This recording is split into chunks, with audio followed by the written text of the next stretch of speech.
Supremo fecha o ano de 2025 num twist. O ministro Alexandre de Moraes parecia que tinha fechado o ano como aquele cara que foi apontado pelo Financial Times como uma das pessoas mais influentes do mundo. Ele consegue a condenação de todos os envolvidos no 8 de janeiro, inclusive do presidente Bolsonaro, leva o processo a julgamento, conclui o julgamento, prende Jair Bolsonaro sem grandes reações da sociedade, sem grande comoção, todos cumprindo pena, tirando, claro, aqueles que fugiram do país. Mas chega no final do ano, o ministro Alexandre de Moraes é alvo de matérias e de denúncias sobre sua vida privada e também sua atuação como juiz do Supremo Tribunal Federal. O mesmo vale para o ministro Dias Toffoli, que também sofreu os percalços e sofre as críticas por ter viajado num avião particular para assistir o jogo do Palmeiras contra o Flamengo em Lima, e no mesmo avião estava um advogado que depois atuaria num processo que estaria sob relatoria de Toffoli. E aí, claro, tudo isso vira combustível para o código de conduta que o ministro Edson Fachin quer ver aprovado no Supremo. E aí, estamos aqui eu e Diego Werneck, estamos gravando num dia 29 de dezembro, fechando o ano, desfalcados, só nós aqui, Diego, no apagar das luzes, você quase literalmente no apagar das luzes, para falar sobre código de conduta, o que esperar sobre esse assunto e também o que esperar desse assunto no ano que vem. Antes de a gente começar, siga aqui o canal, clique no sininho, nos avalie bem na sua plataforma de podcast para levar o Sem Precedentes a mais pessoas. Diego, vamos começar a falar sobre código de conduta. Eu te confesso, Diego, o seguinte: se a gente tivesse gravado isso semana passada, e deveria ter sido, né, a nossa agenda era para ter sido semana passada, talvez a gente gravasse esse episódio no calor de certos acontecimentos e com muitas dúvidas sobre o episódio Alexandre de Moraes. Lembrando aqui, a jornalista Malu Gaspar, do Globo, publicou uma matéria mostrando que a esposa do ministro Alexandre tem um contrato de valores que ela publicou, 129 milhões de reais com o Banco Master para atuação em processos ou em casos tais, que ainda não estão muito claros. E depois publicou uma matéria atribuindo ao ministro Alexandre de Moraes pressão sobre o Banco Central em torno do caso Banco Master. Nós estamos gravando, como eu disse, isso no dia 29 de dezembro. Agora há pouco saiu uma decisão da PGR arquivando um pedido de investigação sobre isso, dizendo que essas matérias estavam no campo da especulação. E aí, é o que eu digo, se a gente tivesse gravado isso na semana passada, talvez estivéssemos no calor dos acontecimentos e sem ainda todos os elementos e sem tempo para digerir a própria apuração que a Malu Gaspar fez. Mas, de qualquer maneira, Diego, que esses são mais casos que se somam de problemas de atuação de ministros do Supremo que geram dúvidas sobre imparcialidade, sobre relacionamento, sobre influência política ou econômica no Supremo. Então, você foi um dos professores que trabalhou numa proposta no Instituto Fernando Henrique Cardoso sobre mudanças no Supremo. E um dos pontos que está lá é código de conduta, e nós já tivemos várias conversas sobre isso. Sabe você, Diego, que talvez eu discorde em alguns pontos sobre o código de ética, mas vamos lá, código de ética, código de conduta, como isso for chamado pelo Supremo. Mas queria te ouvir sobre isso, sobre esses episódios, e não apenas só sobre esses episódios, né, mas esses são mais episódios, mas que nos levam à discussão novamente sobre esse tipo de falta de transparência na conduta de ministros. Então, queria te ouvir, Diego. Nós vamos entrar em 2026, talvez, com o código de conduta na pauta, e você acha que, sendo aprovado? Oi, Felipe. Bom, no apagar das luzes do ano, eu acho que deveria ser aprovado. Acho que hoje a chance de ser aprovado não é zero, porque claramente esse é um tema que importa muito para o ministro Fachin por boas razões. E eu acho que tem uma grande demanda e um grande apoio da opinião pública, da sociedade civil. Esse é um tema antigo. Eu acho que é importante também dizer que não é como se, de repente, com base, né, nessas apurações, nessas matérias, o ministro Fachin tivesse subitamente teve um estalo, né, e falou: "Poxa, e se a gente fizesse". Isso ele está encaminhando uma discussão que existe há muito tempo no caso do Supremo, né. E existe há muito tempo porque o Supremo, dentre as suas várias disfunções, há muitos e muitos anos, tem deixado a desejar, para dizer o mínimo, com relação a um tema que é quais as regras que de fato limitam o comportamento dos seus ministros. A gente sabe que o Supremo diz há muito tempo que a resposta a uma outra pergunta, uma pergunta diferente, que é quem pode sancionar disciplinarmente o ministro do Supremo, a resposta do Supremo é não é o CNJ. O CNJ não tem, né, competência para fazer o que faria qualquer outro juiz, né. Se esses fatos envolvessem outros juízes, a gente poderia ter um processo disciplinar, né, uma investigação ocorrendo no âmbito do CNJ.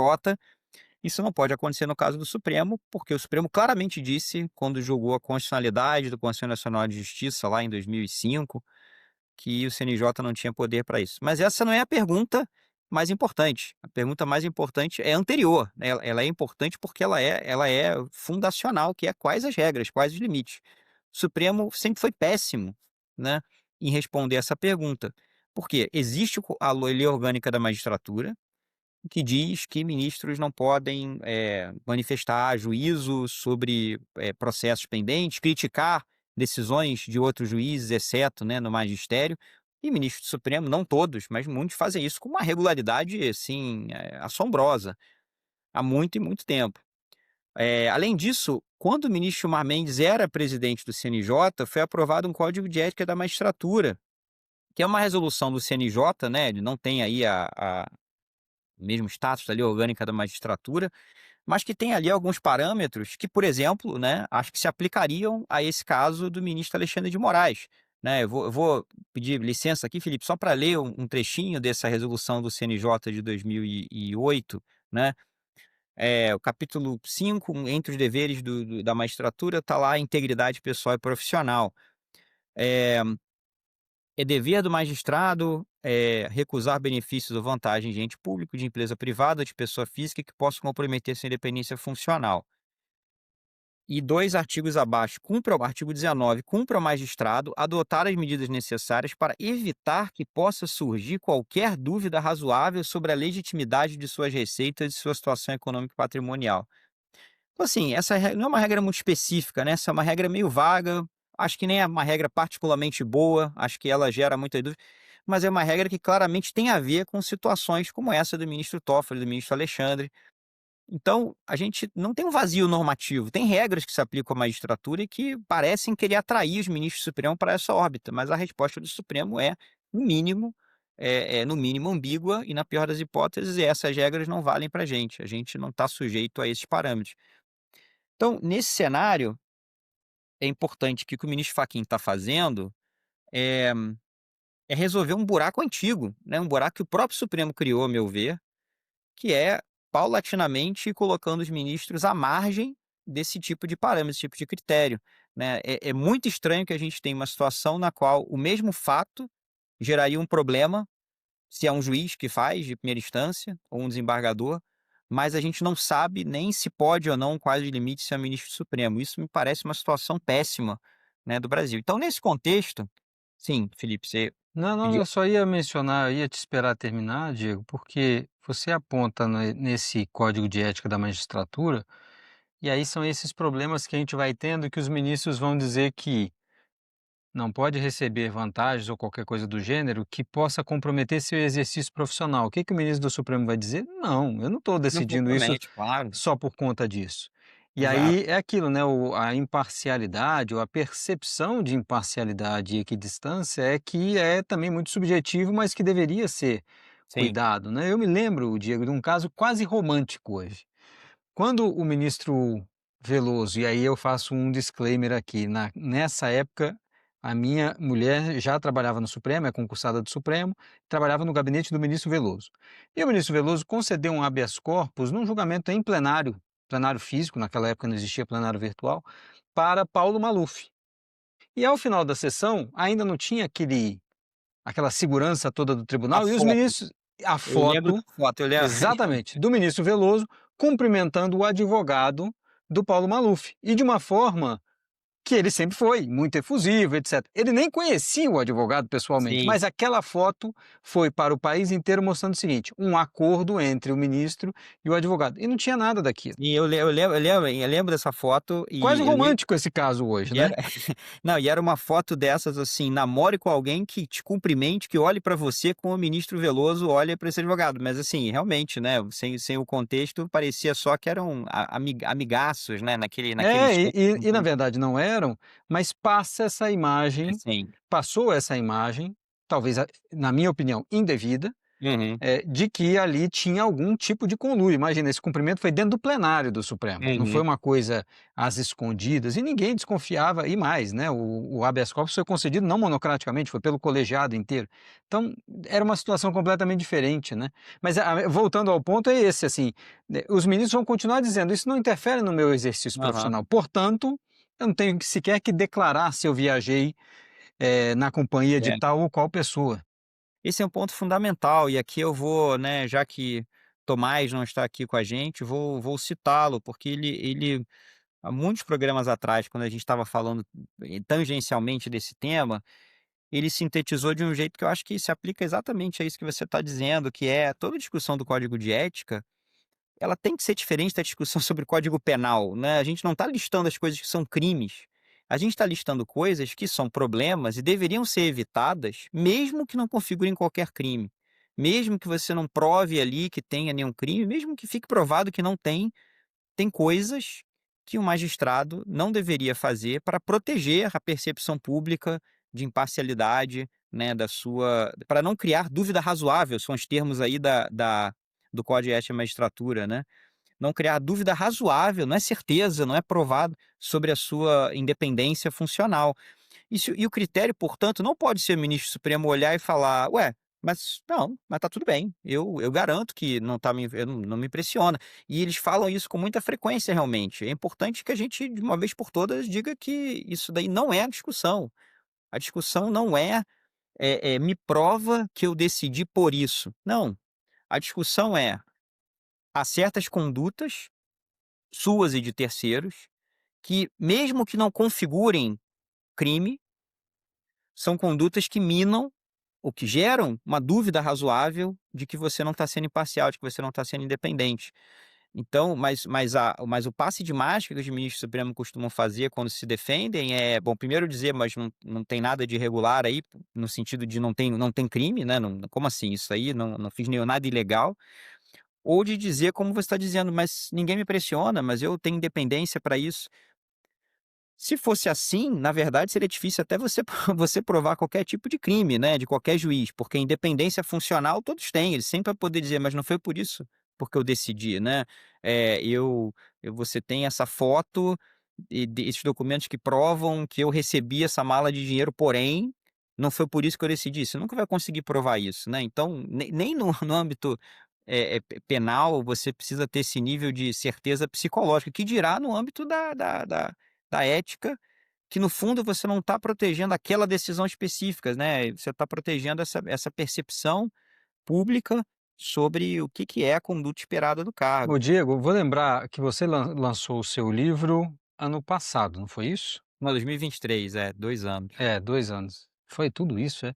Engraçado, porque eu tinha na minha cabeça que nós fomos à Universidade de Brasília para você apresentar o seu livro e eu te fiz uma pergunta, estávamos lá no ambiente acadêmico e provocativa, de dizer: "Diego, você chegou tarde", porque, você inclusive no seu livro colocava o nos seus capítulos dizia, né, mais ou menos o que o Supremo pode isso, o Supremo pode aquilo e por aí vai, e um pouco desse debate também sobre o comportamento individual de cada um dos ministros. E eu mencionava para você, olha, talvez tenha chegado tarde porque Brasília estimula um comportamento que é exatamente esse que as pessoas hoje criticam, que Uhum, é estar perto da política, que é ser ouvido pelos agentes econômicos e também ser procurado pelos agentes econômicos como um resolvedor de problemas, é uhum, ser colocado como uma pessoa forte, essa que tem essas sim, articulações políticas amplas, políticas empresariais, sociais e por aí vai.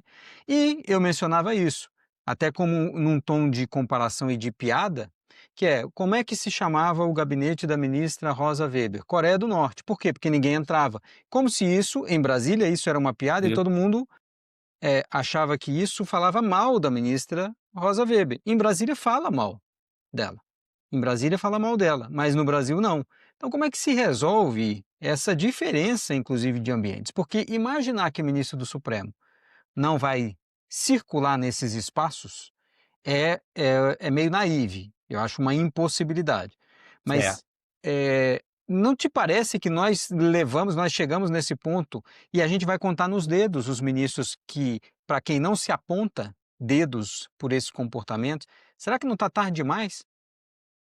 concordo que o buraco é fundo, concordo que ele não foi construído da noite para o dia, esse buraco tem fundações fortes, né, que mantêm o buraco com essa profundidade, mas eu acho que um pouco da estratégia que eu adotei ali no livro para falar dessa e de outras coisas vamos tentar partir do que eu acho que deveria ser incontroverso, coisas que eu acho que se alguém publicamente discordar, eu acho que é um custo alto.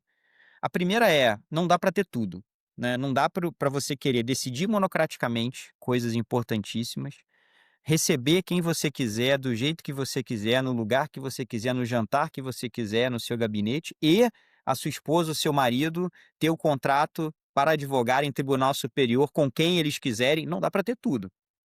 Você e a sua família não vão poder ter tudo, porque se você quiser ter certos poderes como ministro supremo, você vai precisar não fazer certas coisas para que seja compatível o poder que você tem com os limites do cargo e com as responsabilidades que você tem. Primeira coisa que eu acho que está faltando no Supremo e em Brasília em geral, mas não é no Supremo especificamente, não dá para ter tudo.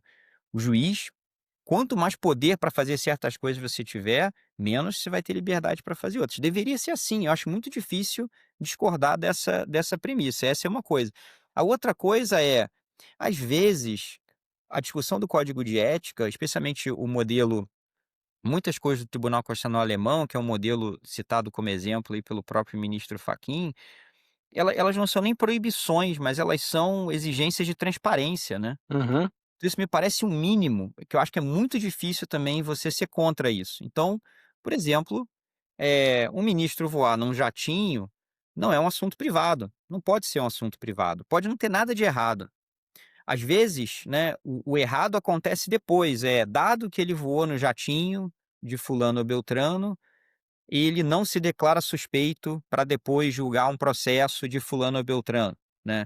Então, às vezes, o problema ético, ele não surge com uma conduta em si, com a conduta A, mas com a conduta B que vem depois, dado que aconteceu, mesmo que não seja crime. Só que se a gente só vai saber se B é um problema, se a gente souber que aconteceu A.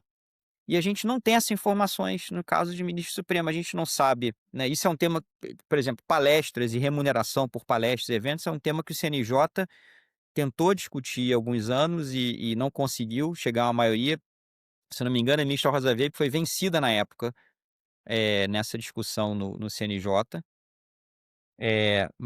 A discussão de se o CNJ deveria criar uma resolução mais detalhada, né, fora esses princípios gerais de que eu listei um exemplo, mas regras mais detalhadas sobre quando pode receber, como divulgar, o que deve ser divulgado, que valores devem ser divulgados.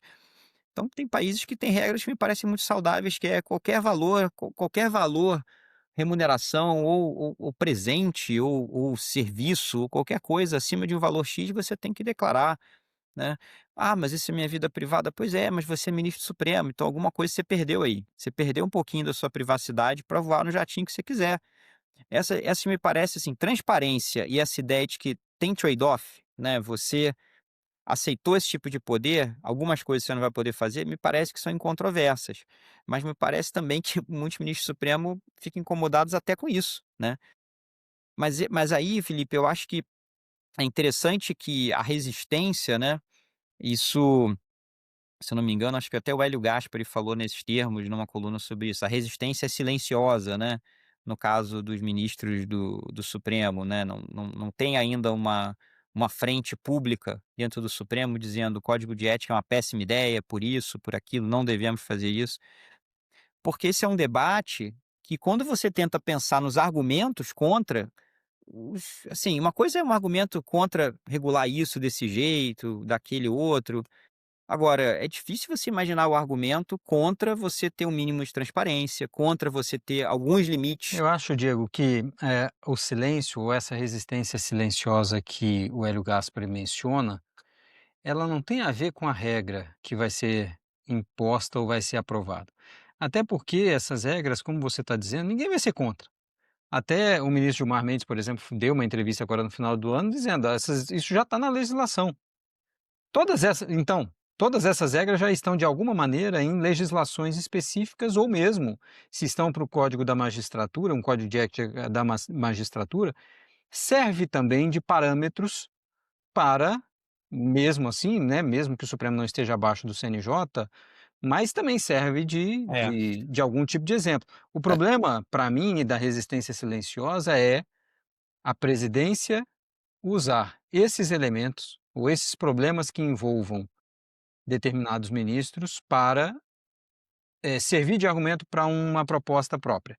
Então me parece que um pouco da resistência que possa haver é isso, e também de tratar esse tema num momento em que o Supremo já estava sendo atacado, etc, etc. é. Minha dúvida é se nós não vamos sair desse debate com algo muito e tão somente principiológico, sem efeitos práticos muito claros e que podem, no final, dizer o seguinte: beleza, o Supremo tem um código de conduta. E daí? Uhum. Porque a gente vai continuar assistindo, a meu ver, encontros fora da agenda, o que não é, veja, eu não acho nem que seja factível que um ministro do Supremo coloque todos os seus encontros dentro de uma agenda. O que tem que ser, o que tem que estar ali, tem que estar ali, né. Então, assim, se o ministro do Supremo dá aula e encontra um aluno que é também um agente público, isso tem que estar na agenda ou não tem que estar na agenda? Uhum. Por exemplo, tem parlamentar que faz mestrado e doutorado no IDP. Ele vai falar com o ministro Gilmar, ele está falando como aluno, como deputado, sabe, Ah, mas veja, sim, isso novamente, né, é uma caricatura, a gente sabe que não é esse o problema, nós não estamos falando sim, disso. sim. Mas de qualquer maneira minha percepção é essa, a resistência silenciosa se dá em razão disso, se dá em razão de usar este momento também, sensível para alguns ministros para ter uma proposta, e também de chegar lá na frente e dizer o seguinte: "E daí? Veio com essa proposta principiológica, tem que ter transparência na agenda, tem que ter transparência em remuneração, etc, etc. E daí, o que que faz com isso?" Não, esse eu essa é uma preocupação que eu tenho também, é que, primeiro, o argumento de que o ministro supremo é específico em relação ao judiciário, para mim, no geral, ele só vale se for para dizer que ele está sujeito a mais limites, né. Mas eu tenho certeza de que ele vai ser trazido para o outro lado também, para dizer: "Não, o juiz não pode encontrar com quem ele quiser, mas aqui o Supremo, né, é um poder de Estado, a gente está em Brasília, tem que ter diálogo entre os poderes", e vão, né, consigo ver esse argumento sendo usado para dizer, o juiz não poderia, mas o ministro supremo pode, né. Eh, então uma preocupação que eu E tenho, cá para nós, não tem certo sentido? para certas coisas talvez tenha, mas eu acho que no geral eu ficaria muito confortável, muito mais confortável errando na outra direção, que Sim. é, não, ou a regra é igual ou ela é mais restritiva para ministro do Supremo. Tirando talvez, quem sabe, encontro com autoridades da república, o senador, o deputado, realmente, assim, né, se Ministro o de senador, Estado, presidente, ministro de por aí vai. Estado, isso eu acho que esse seria o que eu talvez dissesse: "Não, realmente é muito estranho o ministro de Estado ter e despachar com o juiz, na primeira instância, mas, porque aquilo significa alguma coisa, né, mas, dá para entender por que que isso pode ser mais usual no caso do ministro supremo. Isso daí, até aí eu iria, beleza, nesse sentido. Mas o que você falou me Mas isso preocupa estaria muito. na agenda, né, de qualquer maneira isso deveria estar numa Pois agenda. é, então A tem a que a estar na questão agenda. a questão é que em Brasília, como na frase lá do ministro Moreira Alves, que tinha uma vida muito reclusa, inclusive por conta dessas coisas, ele dizia o seguinte: "Em Brasília os 3 poderes se encontram em algum lugar. Eles vão se encontrar, seja na festa de aniversário de alguém, seja", e Brasília conversa-se sobre política absolutamente o tempo todo. E aí tem certas coisas que não são de agora, isso sempre Sim, foi assim, né, sim. dessas conversas de política.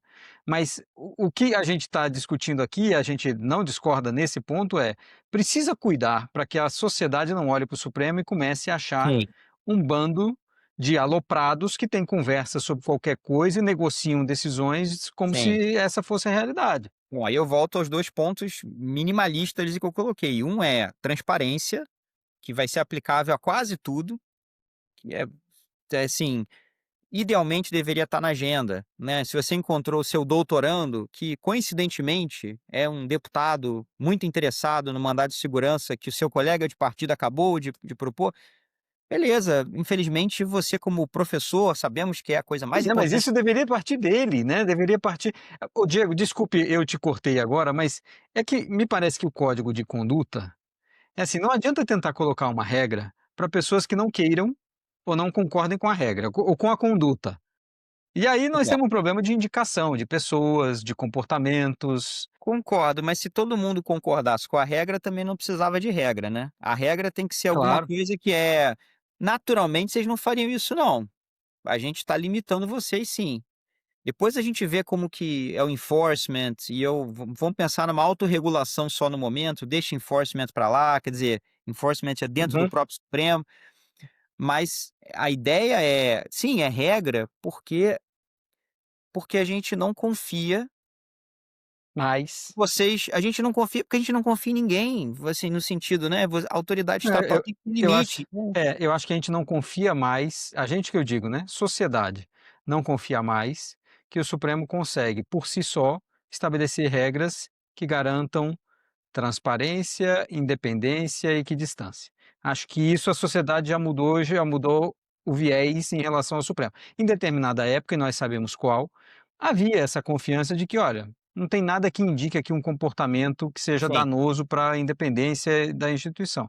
Hoje a gente começa a ver e a sociedade cobra. E aí não tem o que fazer, né? O Me Supremo tem que dar uma mas resposta, deixa né? eu dar um passo atrás, Claro. Felipe, eu acho que antes, antes de fazer qualquer juízo sobre o comportamento desse ministro supremo hoje, eu acho que a gente não confia mais que eles têm as mesmas ideias e os mesmos valores sobre quais os limites do cargo. Por isso é que tem que ter regra escrita. Mesmo que o enforcement vai ser soft, não vai ter, botar por escrito é a chance de reconhecer assim: olha, o implícito não está funcionando, porque as pessoas estão viajando no que é aceitável ou não. Claramente, tem, né?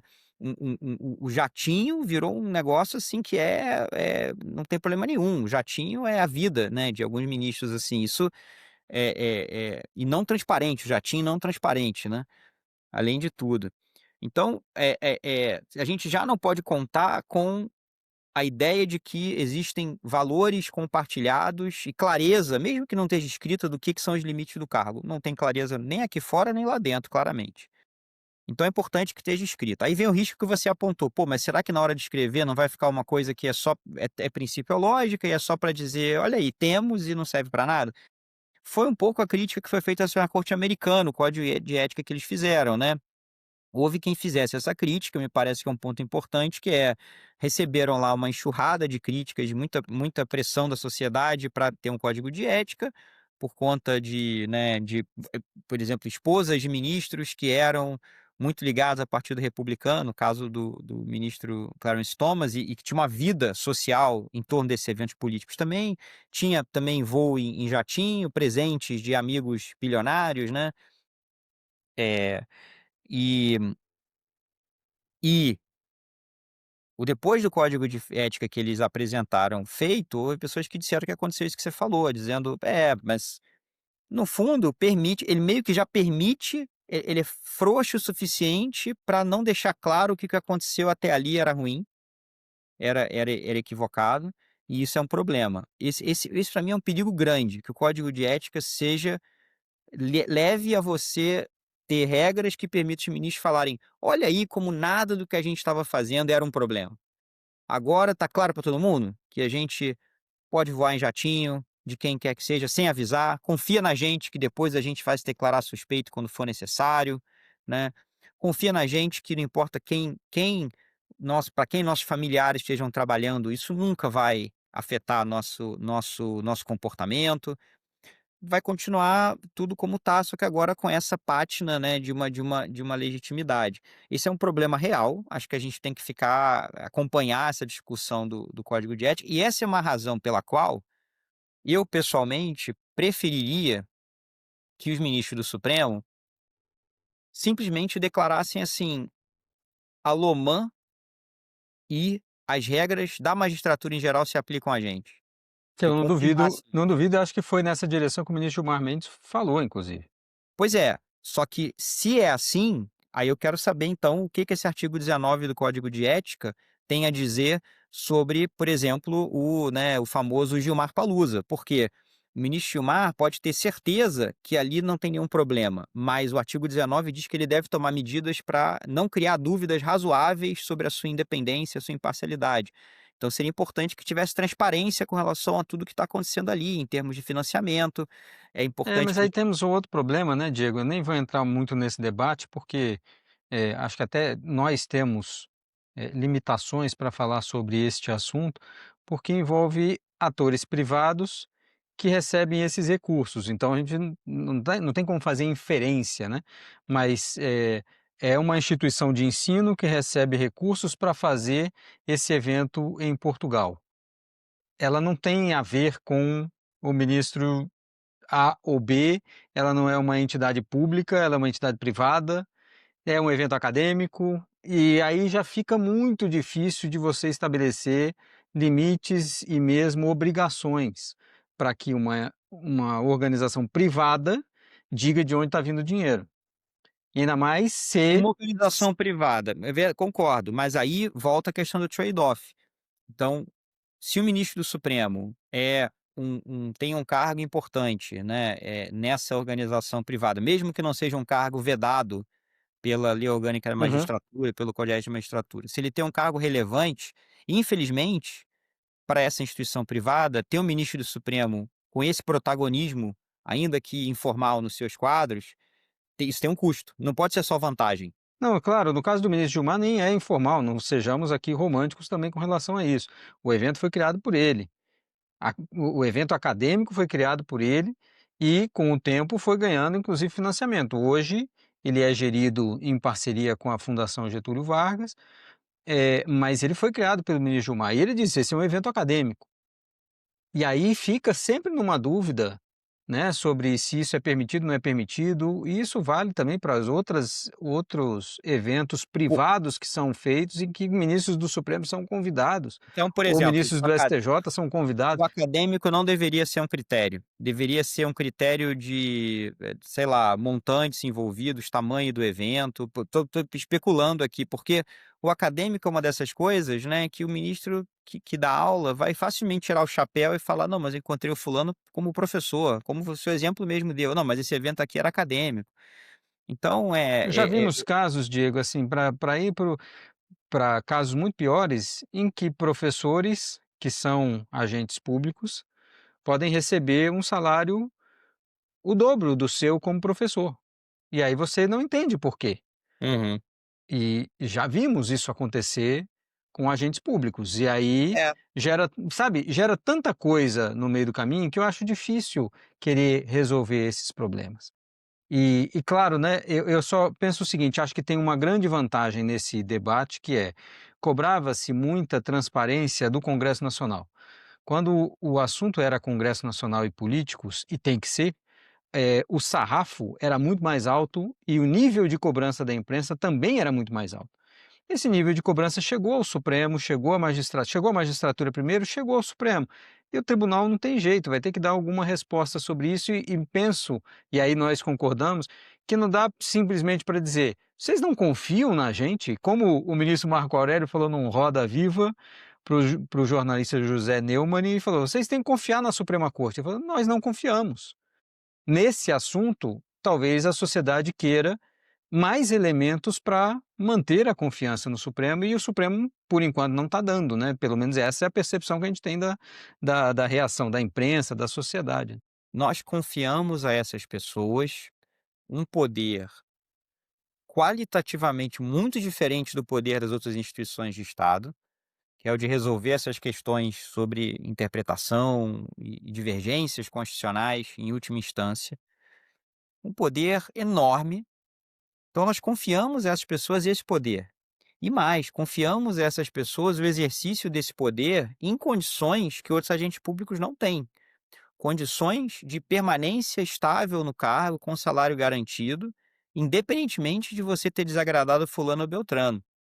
Então, no fundo, a gente E sem confia muito. recall. Sem recall, a gente no fundo a gente confia muito no fundo, né, a gente colocou Sim. muito do que importa nas mãos dessas pessoas e colocou um escudo que permite uma série de comportamentos que podem ser ruins inclusive. Então a gente confia nesse sentido, institucionalmente. Mas aí é que tá, volta a questão do trade-off, justamente porque a gente está confiando nessas coisas, em outras a gente vai ter que ser mais vigilante. Como aliás a gente é com relação aos agentes públicos, né, eu acho que tem também essa distorção de que o ministro supremo é como se dissesse assim: "Mas dado que eu sou juiz, e dado que eu, portanto, decido conforme a lei e a Constituição, eu tenho que estar sujeito a menos desconfiança, porque é o que eu estou fazendo". Não, mas justamente porque a gente precisa estar o mais tranquilo possível para acreditar que o determinante da sua decisão foi a lei e a Constituição, é que esse entorno, não da sua decisão, mas da sua conduta, tem que ser patrulhado, tem que ser regulado. Eu acho que isso é e veja, não é putz, não é assim, isso não é uma coisa revolucionária não, isso é uma E coisa nem que criminalização de conduta, né, talvez seja só uma sem dúvida. exigência nova da própria sociedade, da imprensa, opinião pública, etcétera. Eu me lembro também, Diego, que eu ainda estava no Estadão e a gente fazia, eu e minha colega Mariângela Gallucci, todo ano a gente fazia pedido de lei de acesso à informação sobre quantos ministros ganharam naquele ano, com palestra, etc, etc. Era uma coisa para marcar posição e dizer que a gente estava atrás dessas informações, né. E talvez seja o momento de se cobrar um pouco mais de Uhum, transparência em relação a isso, e sim. mais, nem achando que esse seja o problema do Supremo. A gente saber Uhum. se é um problema, de fato. Se as pessoas estão com desconfiança, é um problema. E o Supremo não adianta dizer: "Não, não tem problema, não existe esse problema". Se as pessoas estão cobrando, a sociedade está cobrando, é um problema. Mas a gente sabe que esse não é o cerne da crise do Supremo, passa longe de Não é. ser. Pois é, não é, Felipe, não é, e esse é o problema fácil, esse é fácil, assim, não quer dizer que vai ser fácil resolver, mas a forma da solução não é complicada, ele não é um problema inevitável, ele não é uma grande questão existencial. Os tribunais do mundo têm regras assim, você pode discordar dessa ou daquela regra, mas as regras existem. Então, o problema difícil, quer ver o problema difícil do Supremo é como é que você separa o ministro que tem uma posição política mais conservadora, mais progressista, da leitura que ele faz da Constituição. Esse problema é insolúvel, eu Como acho é que ele você cobra coerência de ministros do coerência, Supremo? exato, E a porque a gente coerência olha o Supremo que nós temos hoje com certos ministros que são absolutamente incoerentes e nós não estamos falando disso. pois é, e a coerência é problema você cobrar, porque na verdade você não quer que seja uma máquina de seguir o que já foi decidido, você quer que tenha espaço para mudar, então esses são problemas realmente delicados. Agora, que o ministro tenha uma liberdade plena e completa, como se fosse um cidadão privado, para as pessoas da sua família terem os contratos que forem com quem quer que seja e você conversar sobre o que quer que seja com quem quer que for, em qualquer contexto, ao mesmo tempo, e você ter poderes para individualmente decidir A ou B monocraticamente, não dá. Então, assim, não dá para ter tudo isso, né. Então eu volto ao meu ponto inicial, não precisa ser um código de ética para zerar o jogo, né, não precisa ser um código de ética para falar assim: "Olha, criamos aqui as melhores regras que vão resolver esse problema". É para avançar na discussão de deixar claro que há linhas, né, e que os ministros supremos precisam ser criticados quando atravessam essas linhas. Não pode ser o "confie em mim", como você falou, né, o critério último não pode ser: "Prova que a minha decisão não foi baseada não foi minha convicção não foi influenciada por isso. Se eu não conseguir provar, tudo bem". Não pode ser assim, né. E eu observaria também que, voltando ao problema que você falou, que eu acho importante né, você falou, o ministro Gilmar Mendes, naquela declaração que ele deu recentemente, talvez esteja apontando para dizer isso. Então essas regras já se aplicam ao Supremo, então o Supremo tem um trabalho adicional, que é quando acontecer uma coisa dessas, fazer referência a essas regras e dizer: "Eu estou aqui atendendo a isso aqui. Olha aqui como eu tô", eles não falam nem isso, né. Eles não dizem assim: "Tá aqui o parâmetro que eu me pauto, tá aqui pelo que eu acho que a minha conduta se adequa a esse parâmetro". Não, o que eles dizem é na linha do que você falou, "Não, mas ninguém me pressiona, mas a minha decisão não é assim". Então eu acho que já seria um avanço, porque além de tudo, pode parecer pouco dizer, essas regras que já existem se aplicam para a gente também, mas eu acho que o Supremo tem um problema público também de convencer as pessoas de que gosta de regra em geral, né. A gente viu agora, eu e o Luiz escrevemos um artigo lá sobre como a resolução recente da gestão da ministra Rosa Weber, que obriga os ministros a liberarem decisões monocráticas para apreciação do colegiado, no mínimo claro virtual, eles já encontraram várias maneiras de brechas para você não submeter, né, regras que eles mesmos criaram há 2 anos, agora já estão todas esburacadas, né, por gambiarras que os ministros vão encontrando, né. Pedido de vista, historicamente, nunca, aquele prazo lá nunca foi respeitado, né, agora Mas, melhorou. né, Diego, justificativa para certas coisas, novamente, né, a gente tem que cobrar realmente um mínimo do Supremo, mas o problema é muito diferente disso se a gente ficar muito concentrado nesse tema, e acho que é inevitável, porque pegou esse assunto, mas Sim. a gente não vai discutir o que é fundamental. Eu lembro uma vez de falar para vocês, para você, para o Tomás, para a Juliana, e também para outras pessoas que criticam muito esses eventos privados fora do Brasil, né. E eu não dizendo que isso não é problemático, não deve ser discutido, mas o problema não está em Lisboa, o problema está no Lago Sul, onde estão alguns escritórios de advocacia e práticas que possam ser problemáticas na relação com os tribunais. Tenho milhares de testemunhas de advogados que sabem do que se está falando e os próprios ministros são testemunhas disso também. Então os problemas são muito maiores, mas é isso, né, eu só acho que em 2026 não vai ter como ignorar esse debate, mesmo que seja para dizer isso como o ministro Gilmar Mendes já disse: "Nós já temos regra, não precisa criar mais". Então pronto, sabemos qual é o jogo, né. Sabemos qual é o jogo e, então, a linha é essa, eu quero que ela seja usada como parâmetro quando houver críticas como essa que eu estou dizendo agora ao ministro Toffoli e ao ministro Alexandre de Moraes. Então diga: "O que eu fiz está dentro das regras". Tem que fazer pelo mínimo, no mínimo é isso, porque hoje nem isso a gente tem. Mas dito isso, eu acho que existe espaço para você criar algumas inovações positivas, talvez mais específicas, reconhecendo que o ministro supremo está sujeito a uma responsabilidade maior, mas isso já sou eu sendo otimista, né. Acho que existe um espaço para melhorar nesse sentido. Aí E aí ficamos para ano que vem, para a gente discutir detalhadamente isso, mas minha impressão, Diego, é que a gente vai sair desse processo, não vai sair mal não, não vai sair pior, não é isso, mas talvez a gente saia simplesmente com esse parâmetro: "Olha, é isso aqui, esse é o parâmetro, essas são as regras que já estão dadas", mas com essa percepção, o Supremo não as descumpriu nunca. uhum, sim. Tomara que não aconteça isso, mas eu queria 2 pontos breves aqui antes de concluir, Felipe. Primeiro, um exemplo da utilidade de você ter uma regra, um parâmetro, mesmo que você não tenha um mecanismo de enforcement. Então, eu menciono lá no meu livro o exemplo da ministra Ginsburg dos Estados Unidos, da Suprema Corte Americana, faleceu há alguns anos já, mas durante a campanha presidencial do Trump, primeira, ela deu uma declaração no jornal dizendo que se Trump fosse eleito, ela se mudaria do país, foi super criticada. E ela soltou uma nota depois dizendo: "Foi mal, Errou. errei, não é assim que o ministro da Suprema Corte deve se comportar durante o período eleitoral, a gente não deve falar sobre candidatos e tal, errei. Vou ser mais circunspecto no futuro". Pô, não teve impeachment dela, não teve, né, nenhum processo depois disso, foi simplesmente assim, eu atravessei uma linha aqui, não é a linha mais importante da minha função, mas é uma linha relevante, e eu quero deixar claro que não deveria ter feito isso.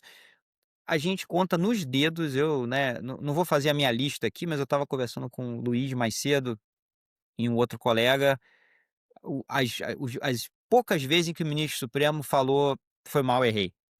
Isso aqui não era para ter feito". Claro que em alguns casos, a gravidade até impede que o ministro fale nesses temas, mas coisas mais leves, né, acho que é importante que o ministro recue e diga: "Olha, isso aqui realmente não foi", por exemplo, a fala do ministro Barroso naquele congresso da Uni, né. Sim. Ali eu achei que não foi uma fala naquele momento adequada para alguém na posição dele, mas depois a reação dele depois sugere que ali tinha uma linha, dizendo: olha, realmente, ali o que eu falei não foi o que eu quis dizer, as palavras não foram melhores, não lembro exatamente o que ele falou agora, mas é uma resposta que reforça o limite, dizendo: isso aí realmente não foi legal. Isso tem que acontecer mais vezes. Eu acho que a gente também, e como sociedade, a gente tem que também não ser assim, eh, reagir desproporcionalmente a qualquer conduta que um magistrado tenha que seja diferente do esperado. Algumas são muito graves, outras são relevantes, mas é para dizer: olha, não é assim, e o ministro tem que dizer: beleza, errei, né, e não farei isso no futuro. É importante ter o parâmetro mesmo sem o enforcement. E a outra coisa que eu ia dizer, sei que eu já falei demais, Felipe, você já se arrependeu de ter Não, não. me convencido a sair aqui do esconderijo, do cativeiro para falar no dia 29 de dezembro, mas você falou, assim, que a reação dos ministros, essa resistência silenciosa, ela pode se dar mais por um momento, pela conjuntura e por parecer que está endossando certos ataques a certos ministros ou ao próprio tribunal. Eu entendo que isso é uma preocupação de ministro supremo, mas eu volto a um ponto que a gente sempre fala aqui também. Sempre que aparece uma discussão como essa, aparece também essa resposta. Pelo menos nos últimos anos é assim, né? Não sua, mas dos ministros do Supremo e de muitas pessoas que vão dizer: mas o momento é perigoso. Mas assim, o É, momento você. tem uma coisa também de economia interna, Diego, que é: ninguém pode parecer melhor do que os outros ministros.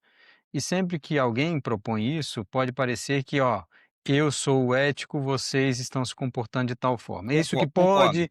E nem estou dizendo que esse é o comportamento do ministro Fachin, mas estou dizendo que isso pode aparecer em qualquer colegiado, né? Em qualquer órgão colegiado pode isso acontecer. Então tem um pouco dessa resistência também.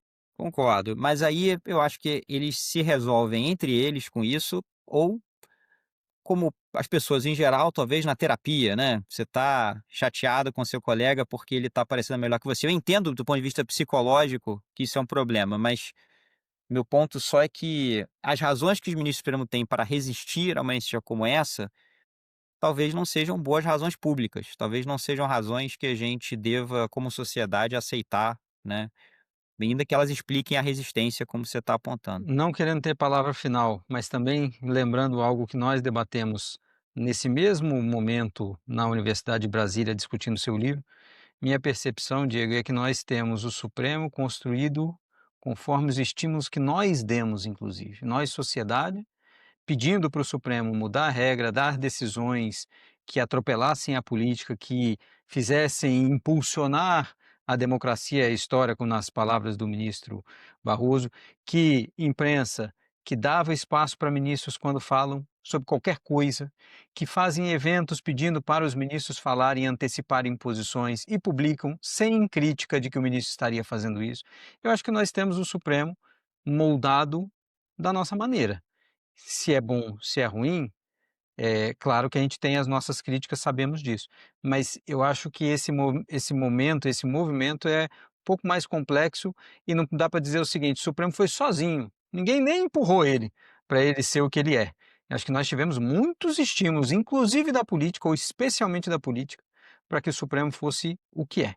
E claro, o que tiver de vício, estamos aqui para debater, a sociedade também vai pressionar, e aí tem que ver se o tribunal se corrige, né. Concordo com a sua explicação de como chegamos até aqui, mas para sair daqui, a gente tem que esperar mais dos nossos juízes, porque se a gente não esperar um comportamento adequado de pessoas que têm esse poder e essa independência, não dá para a gente esperar, sinceramente, mais de nenhum outro agente público. Eles têm as Diego, condições ideais para isso, mas enfim, diga lá. Diego, obrigado. Vamos fechar o ano, voltamos provavelmente só em fevereiro, e aí certamente teremos esse assunto de novo para a gente discutir. Obrigado, viu, mais uma vez, e até lá. Valeu, Felipe.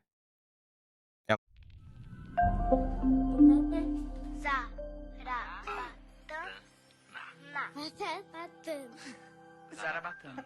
Zarabatana.